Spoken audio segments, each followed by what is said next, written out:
Hi everyone, Rob, the Average Lawn Guy. So it's that time of year again. It's time for your fall pre-emergent. This is the time of year when you want to think about your fall pre-emergent. Depending on where you are, your timing may be off by a few weeks, but for me here in Georgia, my soil temps right now is reading somewhere around 70 degrees-ish. So I'm more up north Georgia, so this is the time for me to put down my pre-emergent. Now, a few indications as to when to put down your fall pre-emergent. First off, when the daytime are in the high 70s and nighttime temperatures are in the low 60s to 50s, this is a good indication that your time to apply is coming up. Another indication of when it's time to apply your pre-emergent is strictly by dates. For here, down south in Georgia, for me, the timing is somewhere around the September 15th range. But depending on where exactly you are, that timing is off by a few weeks, so keep that in mind. Now, the best way to actually time your pre-emergent is by soil temperatures. Two ways you can go about that. First off, if you get yourself a soil thermometer, I'll link that off the description. This one I'm using, I just stick it into the ground, go about 2 inches deep into the ground, wait a few minutes and take a reading. You can see my reading in the morning here is somewhere around 69 degrees, but in the daytime it kind of rises somewhere around 72 to 74. But because of this fluctuation, this is an indication that my time to apply a pre-emergent is coming up.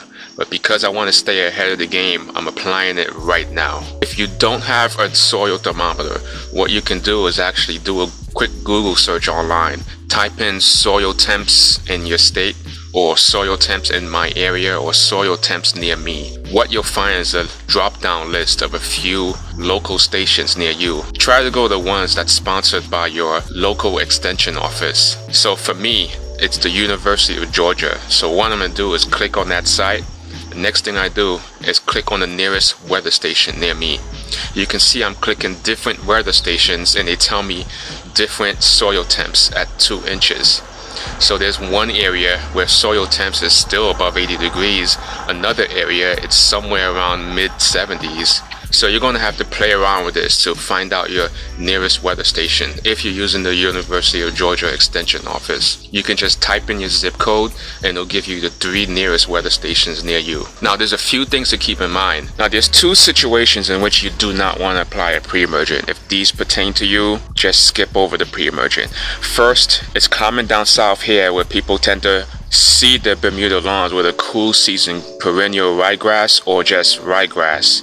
So if you plan to do this, do not apply a pre-emergent. The second situation, if you have a new sod or a new turf in which you laid less than a year ago, do not apply a pre-emergent. The main reason why you don't want to apply a pre-emergent is because it's going to affect that root development of the new sod, and you do not want to interfere with that by applying the chemical barrier. So skip over the pre-emergent for now. Other than that, you can apply a pre-emergent at any time. You want to still time it in a way where you're not applying it right after heavy rains. We've had a couple days of rain in which we had a hurricane come through, and if your soil is saturated, you do not want to apply a pre-emergent just yet. You want to hold off until the soil is dry, and the main reason is because the soil is at its maximum holding capacity. It's just holding so much water, and anything you put down is just not going to soak through and absorb, and it's just going to wash away. You want to apply this to a dry turf and just time your application. After you apply it, you want to make sure you water it in.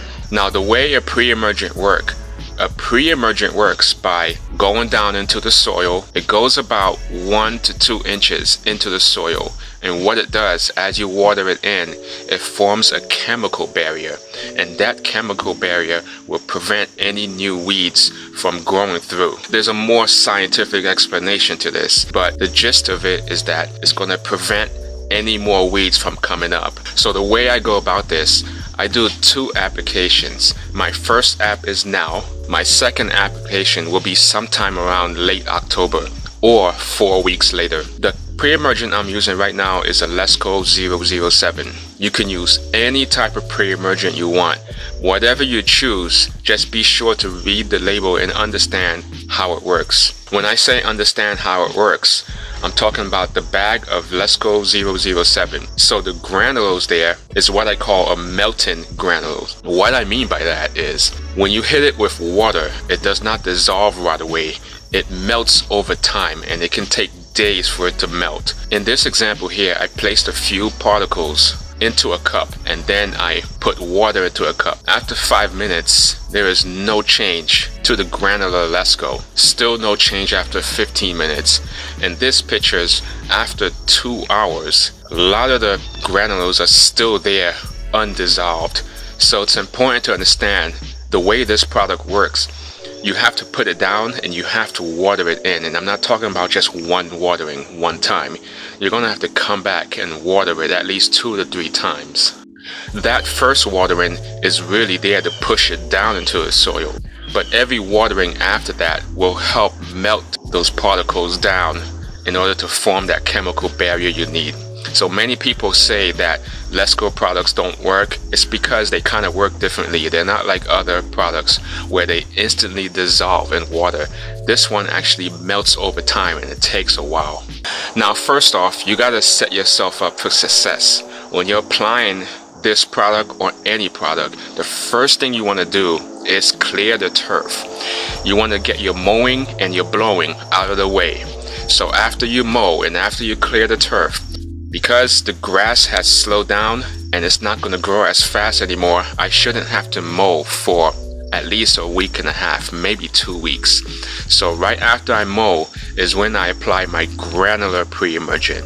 By doing this, I'm going to avoid a situation where I'm going to pick it up with a mower.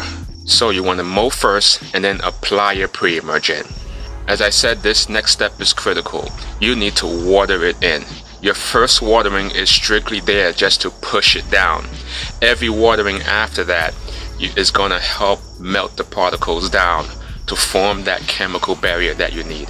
Here's why it's important to water this in and avoid mowing if at all possible. Days later, I'm pushing some of the grass aside, and you can see, if I look really closely, you can see a little bit of the granules still around. I go to another part of the grass, same thing. If you look closely, you'll still see some of the granules. So it's important not to mow and bag. So remember, if you have existing weeds, this pre-emergent is not to treat your existing weeds. It's to prevent your fall and winter weeds from coming up. So applying the pre-emergent now will keep you ahead of the game, where you don't have to worry about new weeds popping up. Hope you found this video useful. Stay tuned for more videos. With that, thanks for watching. Take care.